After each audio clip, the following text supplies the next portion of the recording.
నమస్కారం వి తెలుగు న్యూస్ కి స్వాగతం. హెడ్లైన్ చూద్దాం.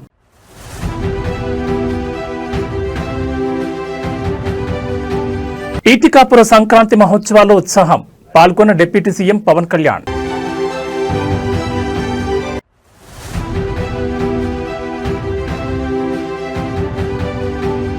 వర్సిటీ భూములపై కాంగ్రెస్ సర్కార్ కుట్రలు, కాంగ్రెస్ ప్రభుత్వంపై కేటీఆర్ సంచలన ఆరోపణలు.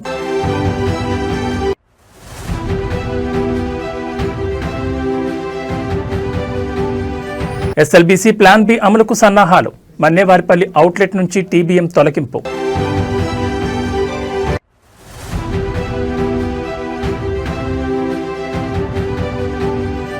నల్గొండ జిల్లాలో ఘోర రోడ్డు ప్రమాదం, అక్కడికక్కడే ముగ్గురు దుర్మరణం.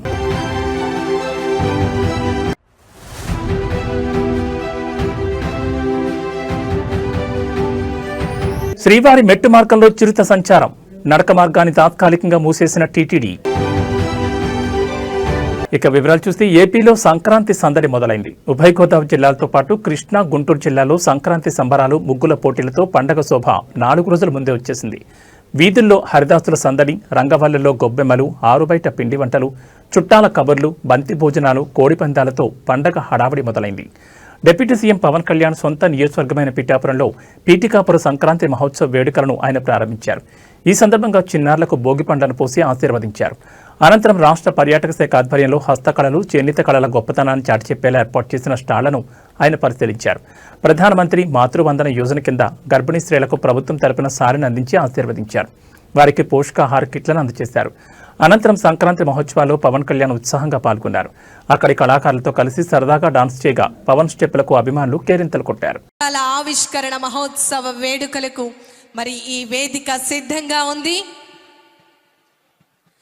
హరిజనులు, అదేవిధంగా కూచిపూడి నృత్య ప్రదర్శనలు, తింసా నృత్యాలు, ఇలా అంగరంగ వైభవంగా సాంస్కృతిక కళాత్మక రూపాలతో గౌరవ ఉప ముఖ్యమంత్రి వర్యులు వారికి స్వాగతం పలకటం జరుగుతోంది.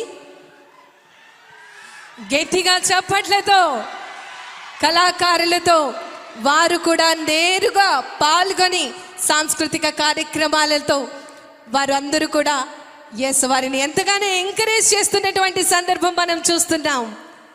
తింసా నృత్యం మన అందరికీ తెలుసు. యూనివర్సిటీ భూములపై కాంగ్రెస్ ప్రభుత్వ వ్యవహారాన్ని బీఆర్ఎస్ వర్కింగ్ ప్రెసిడెంట్ కేటీఆర్ తీవ్రంగా ఖండించారు. హైదరాబాద్లోని నందినగర్ నివాసంలో కేటీఆర్తో మౌలానా ఆజాద్ నేషనల్ ఉర్దూ యూనివర్సిటీ విద్యార్థులు సమావేశమయ్యారు.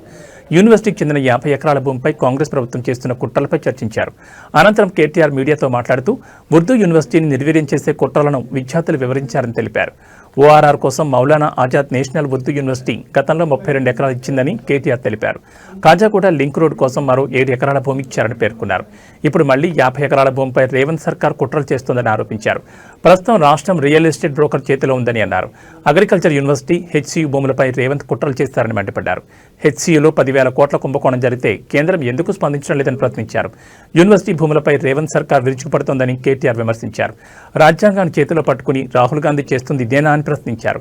మైనార్టీలపై ప్రేమ అంటే ఇదేనా అని నిలదీశారు. 2 లక్షల ఉద్యోగాలు ఏమయ్యాయని కాంగ్రెస్ అగ్రనేత రాహుల్ గాంధీని ప్రశ్నించారు. మళ్ళీ తిరిగి 2-2.5 ఏళ్లలో కేసీఆర్ గారి ప్రభుత్వం వస్తుంది. వచ్చిన తర్వాత ఇదే యూనివర్సిటీలో ఆ ల్యాండ్ లోనే ఎక్స్పాన్షన్ కి కావాల్సిన డబ్బులు కూడా అవసరమైతే స్టేట్ గవర్నమెంట్ నుంచి మేమిచ్చి మీకు అండగా నిలబడతాం. Future expansion also we will take responsibility if the central government does not act. We will add infrastructure, we will come back and we will stand by the students. And in this fight they are meeting every political party, they are meeting every political leader. I wish them the best. We are with you. We'll raise our voice in all forums. We'll raise our voice in Rajya Sabha where we have representation. We'll also come with you to Delhi if need be. Delhi bhi aayenge aur union government se bhi sawal karenge ki kyun kar rahe ho aap ye log ye sab. To isliye main aapse kehna chahta hu, media kuda nenu ధన్యవాదాలు చెప్తాను. ఎందుకంటే మీరు అందరూ కూడా ఇష్యూని support చేస్తా ఉన్నారు. Central యూనివర్సిటీలో ఎట్లా అయితే ఈ ప్రభుత్వం భూములను గుంజుకునే ప్రయత్నం చేసిందో ఇక్కడ మౌలానా ఆజాద్ యూనివర్సిటీలో కూడా అదే రకంగా భూములను లాక్కునే ప్రయత్నం చేస్తున్నది. మరి నిన్న ఏం జరిగింది? నిన్న రాత్రి 2 ఏళ్లు గడిచిపోయింది, 25 నెలలు దాటిపోయింది. ఇంతవరకు 10,000 ఉద్యోగాలు కూడా ఇవ్వలేదు. మీరు ఏమైనా నీ 2 లక్షల ఉద్యోగాలని చెప్పి పిల్లలు రోడ్డెక్కితే వాళ్ళని ఇష్టం వచ్చినట్టు గొడ్లను కొట్టినట్టు కొట్టి వాళ్ళని 7 పోలీస్ స్టేషన్లో నిన్న ఈ దిక్కుమాలిన ప్రభుత్వం వారిని నిర్బంధించింది. ఈ రోజు కూడా ఉదయం నుంచి మళ్లీ అరెస్టుల మీద అరెస్టులు చేస్తా ఉన్నారు. ఎందుకు? ముఖ్యమంత్రి గారు అక్కడేదో బట్టల షాప్ ఓపెనింగ్ కోతున్నట్ట దానికోసం ఆ రోడ్ పోతుంటే ఎక్కడ ముఖ్యమంత్రికి అడ్డం వచ్చి నోటిఫికేషన్ లేవి అని నిలదీస్తారు, ముఖ్యమంత్రిని దిగ్బంధం చేస్తారన్న భయంతో ఇలా పోలీసులను అడ్డం పెట్టుకుని ఒకటి మనం చూస్తూ ఉంటాం సినిమాల్లో, టీవీల్లో సీరియల్ కిల్లర్లను చూస్తుంటాం. అట్లాగే ఈ కాంగ్రెస్ ప్రభుత్వం ఎట్లా ఉందంటే సీరియల్ స్నాచర్ వీళ్ళు. ఇది మొదటిది కాదు, ప్రభుత్వ భూమి వీళ్ళు లాక్కునే ప్రయత్నం చేస్తున్నది. మీకు గుర్తుండాలి, ప్రొఫెసర్ జయశంకర్ గారి పేరు మీద ఉన్న వ్యవసాయ విశ్వవిద్యాలయం నుంచి 100 ఎకరాల స్థలాన్ని తీసుకున్నారు. అక్కడ విద్యార్థులు మొత్తం పోరాటం చేసినా, ఆందోళన చేసినా వారి ఉద్యమాన్ని అణిచివేసి 100 ఎకరాలు తీసుకుని అక్కడ హైకోర్టు కడతామని చెప్పి ప్రభుత్వం వారు ఆనాడు కూడా స్వాధీనం చేసుకున్నారు. రాష్ట్రంలో ఎక్కడా భూమి లేదన్నట్టు విశ్వవిద్యాలయం మీద పడి ఆ ల్యాండ్ గుంజుకున్నారు.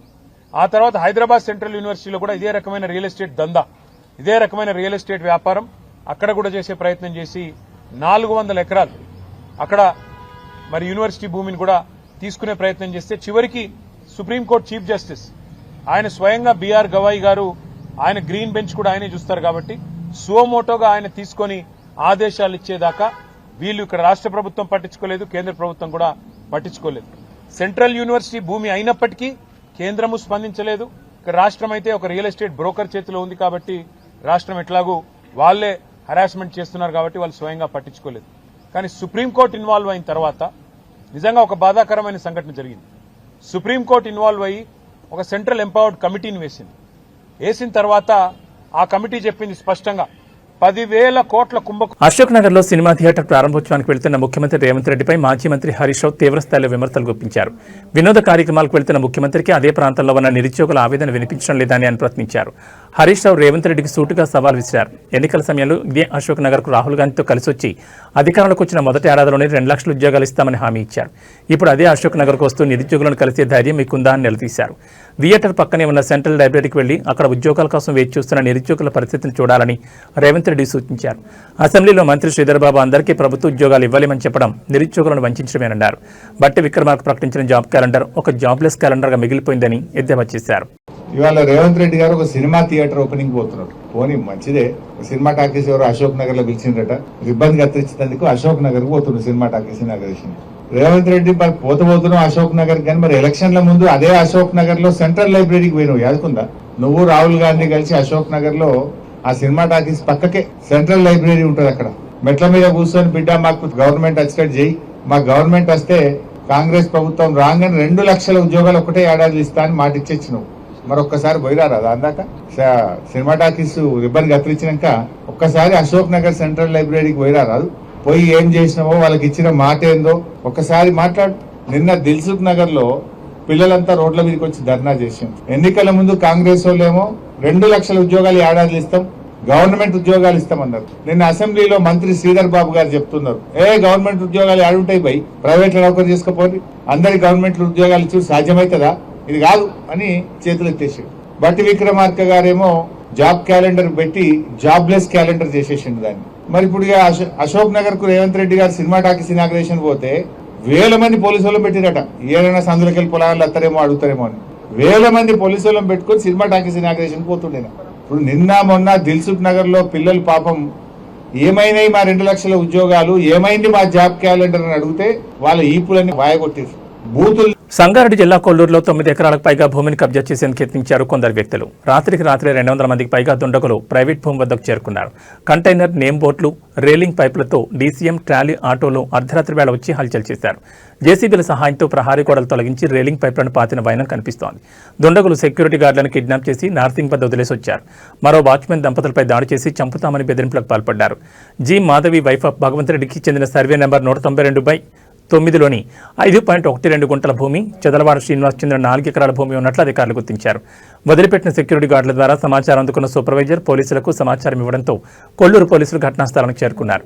రాత్రి దాదాపు 20 మంది మహిళలు, 12 మంది పురుషులను అదుపులోకి తీసుకున్నట్లు కొల్లూరు పోలీసులు తెలిపారు.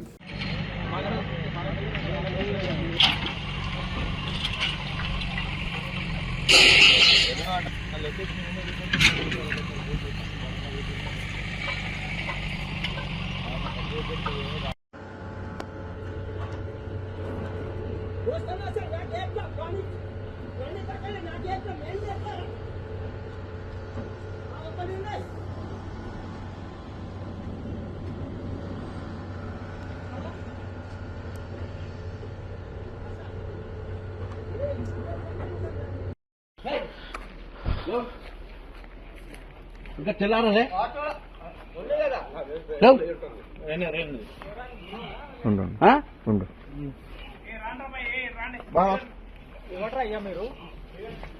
మీరు ఆటో అవును సార్ అవును. తిరుమలలో మందు బాటిల్స్ లభ్యమైన విషయంలో ఇప్పటికే కేసు నమోదైంది. వైసీపీ చెందిన కోటి అనే కార్యకర్తతో పాటు ఓ మీడియా ప్రతినిధిని పోలీసులు అరెస్ట్ చేసిన విషయం తెలిసిందే. అయితే కోటి అనే వ్యక్తి టీటీడీ మాజీ చైర్మన్ వైసీపీ నేత భూమన కరుణాకర్ రెడ్డి అనుచరుడని కూటమి నేతలు ఆరోపిస్తున్నారు. మద్యం బాటిళ్ల వివాదం వైసీపీ కుట్రగా పేర్కొంటూ విమర్శల వర్షాన్ని కురిపిస్తున్నారు. దీనిపై భూమన కరుణాకర్ రెడ్డి స్పందిస్తూ శుక్రవారం మీడియాతో మాట్లాడారు. కూటమి ప్రభుత్వం తిరుమల పవిత్రతను దెబ్బతీస్తోందని భూమన ఆరోపించారు. మద్యం బాటిళ్లు లభ్యం అవడం వెనుక వైసీపీ పాత్ర ఉందనేది అవాస్తవమన్నారు. తప్పుడు కేసులు బనాయించి భయపెట్టే ప్రయత్నం చేస్తున్నారని విమర్శించారు. బిఎన్ఎస్ సెక్షన్ 152 కింద కేసు కట్టడం అత్యంత దారుణంగా అభివర్ణించారు. న్యాయమూర్తులున్నారు కాబట్టి తాము బతికిపోతున్నామన్నారు. లేదంటే వైసీపీ నేతలు కార్యకర్తలు జైళ్లే ఆవాసాలుగా మారేవన్నారు. ప్రస్తుతం TTD chairman BR Naidu private సైన్యాన్ని నిర్వహిస్తున్నారని అనుమానం వ్యక్తం చేశారు. వారే మద్యం తాగి బాటిళ్లను అక్కడ పడేశారని ఆరోపణలు గుప్పించారు. 25 గోనె సంచుల నిండా మద్యం బాటిల్ బయటపడిన విషయం నిజం కాదా అని ఆయన కూటమి ప్రభుత్వాన్ని ప్రశ్నించారు. మద్యం బాటిళ్లు వేసింది వైసీపీ కార్యకర్తనే అయితే దూరం నుంచి ఉన్న సీసీటీవీ ఫుటేజ్ కాకుండా దగ్గరగా ఉన్న సీసీటీవీ ఫుటేజ్ విడుదల చేయాలని సీఎం చంద్రబాబుకు సవాల్ విసిరారు. నిజంగా నీవు భక్తిపరుడువే అయితే నిరంతరం కరుణాకర్ రెడ్డి భక్తిపరుడు కాదని మాట్లాడుతున్నావే, ఛాలెంజ్ విసురుతున్నా. ఆ మొత్తం సీసీ ఫుటేజ్ ని బయట పెట్టండి.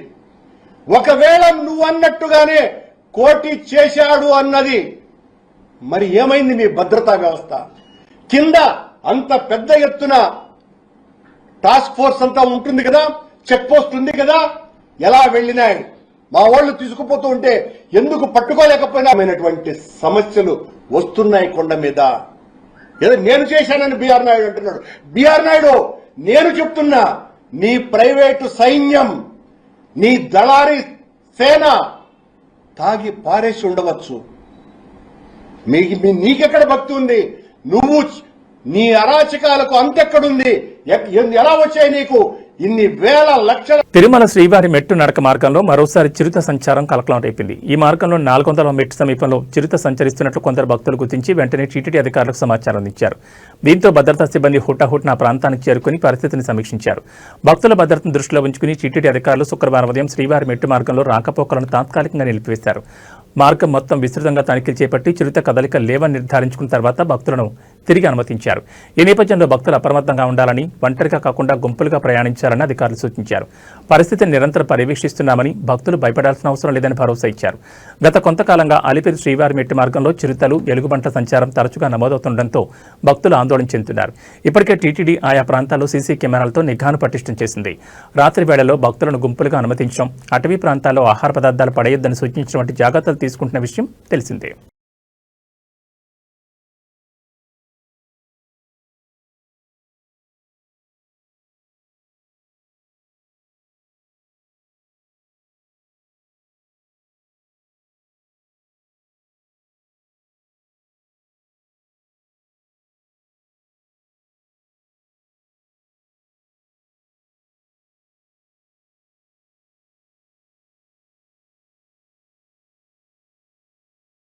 ఏళ్లుగా పెండింగ్లో ఉన్న శ్రీశైలం ఎడమగట్టు కాలువ సొరంగ మార్గం పనులను పూర్తి చేసేందుకు తెలంగాణ ప్రభుత్వం ప్లాన్ బి అమలు చేయబోతోంది. సాంకేతిక సమస్యలు, భౌగోళిక అడ్డంకుల దృష్ట్యా ఇప్పటి వరకు కొనసాగించిన టన్నెల్ బోరింగ్ మెషిన్ పద్ధతిని పక్కన పెట్టనుంది.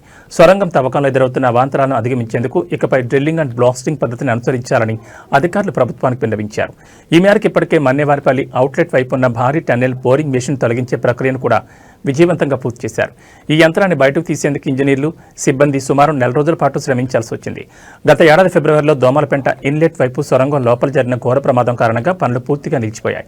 ఆ సమయంలో యంత్రాలు ఇరుక్కుపోవడం, భౌగోళికంగా రాళ్ల స్వభావం అనుకూలించకపోవడంతో ప్రాజెక్టు భవిష్యత్ ప్రశ్నార్థకంగా మారింది. 2 వైపులా పనులు ఆగిపోవడంతో ప్రభుత్వం ప్రత్యామ్నాయ మార్గాలపై దృష్టి సారించింది. సొరంగం మార్గంలో ఉన్న శిలల పటుత్వం, భూగర్భ జలాల ఉనికిని తెలుసుకునేందుకు ప్రభుత్వం ఇటీవల హెలిబోర్న్ మ్యాగ్నెటిక్ జియోఫిజికల్ సర్వే నిర్వహించింది. ఈ సర్వే నివేదిక అధికారులకు అందడంతో దాని ఆధారంగా తవ్వక పనులను పునఃప్రారంభించేందుకు సిద్ధమయ్యారు. కొత్త పద్ధతిలో పనులు చేపడితే తక్కువ సమయంలోనే మిగిలిన తవ్వకాలు పూర్తి చేయొచ్చని నిపుణులు భావిస్తున్నారు.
रास्ता दिख रहा है साहब उधर?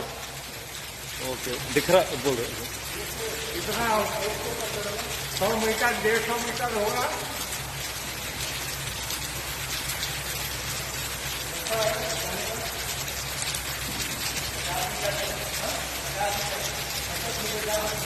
पचास मीटर है क्या?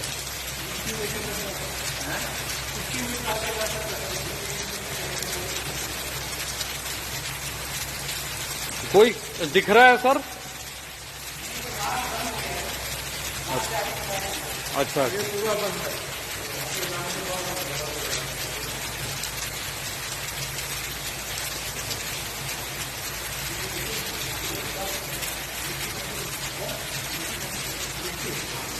सब मिट्टी भरी हुई है। ओके, हाँ।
ये ब्लोअर का भी हो सकता है सर, वो आवाज ना ब्लोअर आगे लहरा रहा हो ऐसे दूर तक।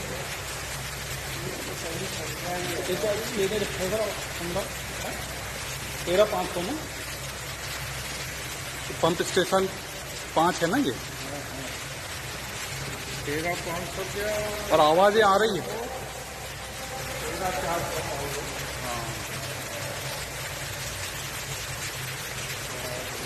मनोज, श्रीनिवास,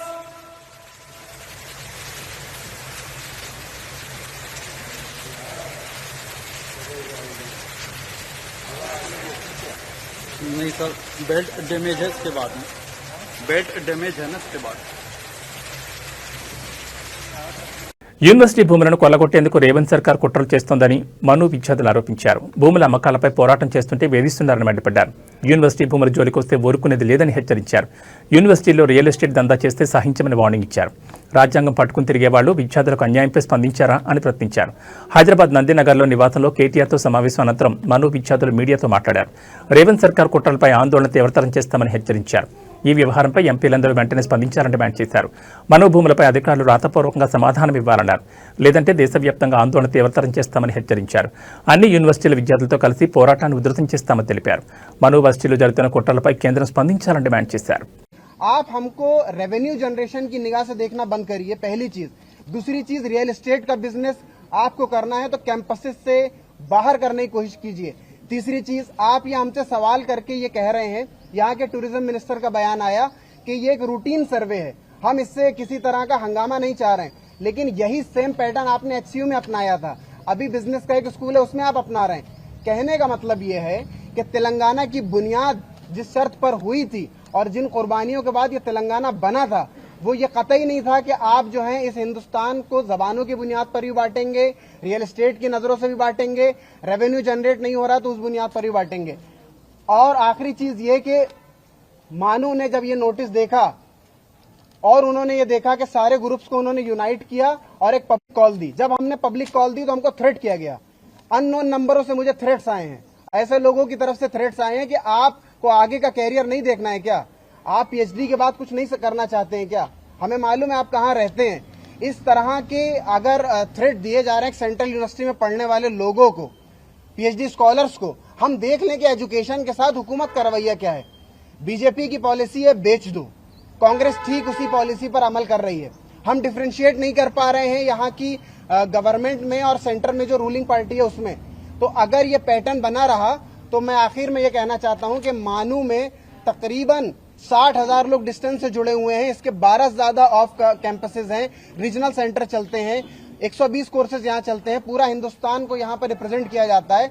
इसके साथ अगर छेड़छाड़ हुई तो पूरे हिंदुस्तान में कांग्रेस की जो इमेज खराब होगी उससे वो उभर नहीं पाएंगे। दूसरी चीज, उर्दू की दुहाई देने वाले, मोहब्बत की दुकान खोलने वाले, अल्पसंख्यकों के रक्षक बताने वाले, खुद को हाथ में संविधान लेकर के न्याय यात्रा निकालने वाले और यहाँ के लोगों से जॉब का वादा करने वाले लोग आज के हथिया रहे हैं एजुकेशनल इंस्टीट्यूशन को, और उनके पास कोई वजह नहीं बची है। तो हम हमेशा से कहते ही आए हैं और कहते रहेंगे कि हमारी नजर में वो सरकार अच्छी है जो इश्यूज पर बात करेगी, కామన్ కాజ్। రోడ్డు ప్రమాదంలో ముగ్గురు దుర్మరణం పాలైన విషాద ఘటన నల్గొండ జిల్లా మిర్యాలగూడ బైపాస్ వద్ద ఇవాళ తెల్లవారుజాము చోటు చేసుకుంది. వివరాల్లోకి వెళ్తే బైపాస్ మలుపు వద్ద సిమెంట్ ట్యాంకర్ టర్న్ అవుతుండగా హైదరాబాద్ నుంచి గుంటూరుకు టైల్స్ లోడ్తో వెళ్తున్న డీసీఎం బలంగా ఢీకొట్టింది. ఈ దుర్ఘటనలో డీసీఎంలో ఉన్న టైల్స్ అన్ని అందులో ఉన్న కూలీలపై పడడంతో ముగ్గురు కూలీలు అక్కడికక్కడే ప్రాణాలు విడిచారు. మరో ముగ్గురికి కూడా తీవ్రంగా గాయాలయ్యాయి. స్థానికుల సమాచారం మేరకు స్పాట్కు చేరుకున్న పోలీసులు గాయపడిన వారిని చికిత్స నిమిత్తం ఆసుపత్రికి తరలించారు. ఈ మేరకు కేసు నమోదు చేసుకుని దర్యాప్తు చేపడుతున్నారు.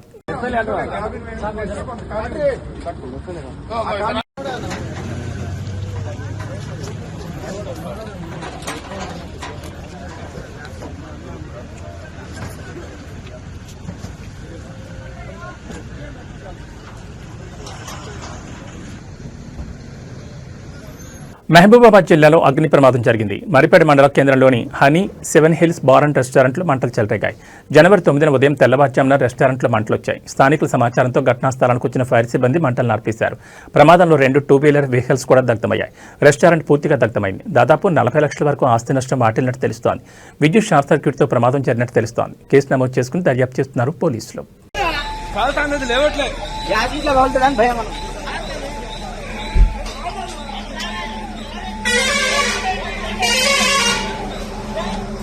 మార్కాపురం జిల్లాలో పెద్దపులి సంచారం కలకలం రేపింది. దోర్నాల మండలం బొమ్మలాపురం సమీపంలోని దేవలొట్టి వద్ద మేతకు వెళ్లిన ఆవుల మందపై పెద్దపులి దాడి చేసింది. ఈ దాడిలో ఒక ఆవు తీవ్రంగా గాయపడింది. గమనించిన పశువుల కాపరి కేకలు వేయడంతో ఆవును వదిలేసిన పులి ఒక్కసారిగా కాపరిపై దూసుకెళ్లింది. ఇంతలో ఆ కొన్న వారంతా కర్రలతో బెదిరించడం అక్కడి నుంచి జారుకుంది. ఈ ఘటన స్థానికంగా తీవ్ర భయాందోళన రేకెత్తించింది. గ్రామ సమీపంలోని పొలాల వద్ద పెద్దపులి సంచరిస్తుండటంతో రాత్రి వేళ పంటల కాపలా వెళ్లేందుకు రైతులు భయభ్రాంతులకు గురవుతున్నారు. కరెక్టే కానీ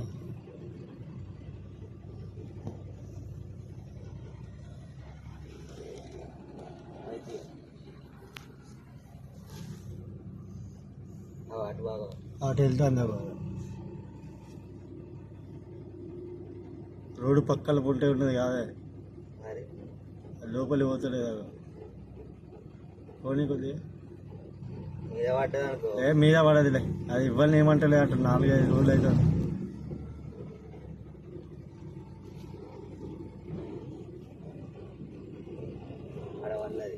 ఉన్నదా?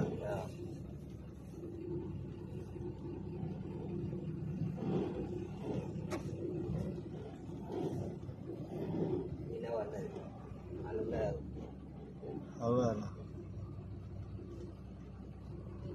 ఆరన్ కొట్టు గిన్నె.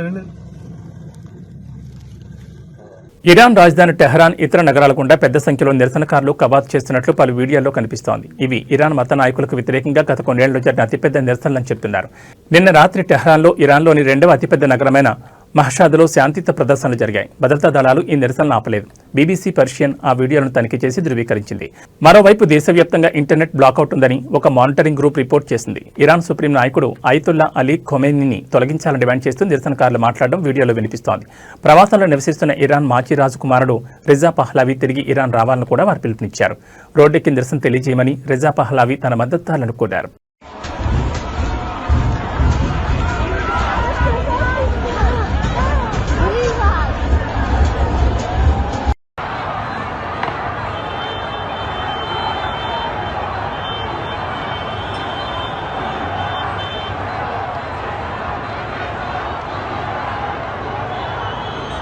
ఇవి ఈ బులెటిన్ విశేషాలు. మరో బులెటిన్లో మళ్ళీ కలుసుకుందాం. నమస్కారం.